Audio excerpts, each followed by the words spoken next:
সাবিনার জোড়া গোলে ভারতকে হারাল বাংলাদেশ। ছেলেদের সাফে গতকাল লড়াই হল বেশ, অথচ মেয়েদের সাফে বাংলাদেশের সামনে দাঁড়াতেই পারল না ভারত।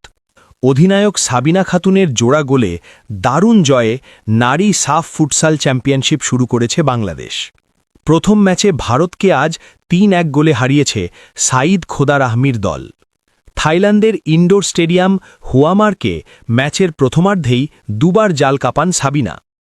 ১ বছরের বেশি সময় পর ফুটসালের মধ্য দিয়ে আন্তর্জাতিক অঙ্গনে বাংলাদেশের প্রতিনিধিত্ব করছেন অভিজ্ঞ এই ফুটবলার। ম্যাচের ৮ মিনিটে কৃষ্ণা রানী সরকারের সঙ্গে দেওয়া নেওয়া করে ভারতীয় গোলরক্ষককে বোকা বানান তিনি। বিরতির আগে সাবিনাই দ্বিগুণ করেন ব্যবধান। এবারও পাসটি আসে কৃষ্ণার কাছ থেকে। বিরতির পর ব্যবধান ৩-০ হয় মাতসুশিমা সুমাইয়ার গোলে। পাল্টা আক্রমণে নিজেদের রক্ষণ থেকে পাস ছুড়ে দেন মাসুরা পারভিন। সেই পাস পেয়ে গোলরক্ষকের পায়ের ফাঁক দিয়ে বল জালে পাঠান সুমাইয়া।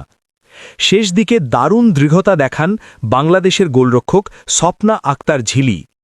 ভারতের একের পর এক আক্রমণ বেশ দক্ষতার সঙ্গে ঠেকিয়ে দেন তিনি। ভারতের হয়ে আরিয়া মোড়ে অবশ্য একটি গোল শোধ করেন।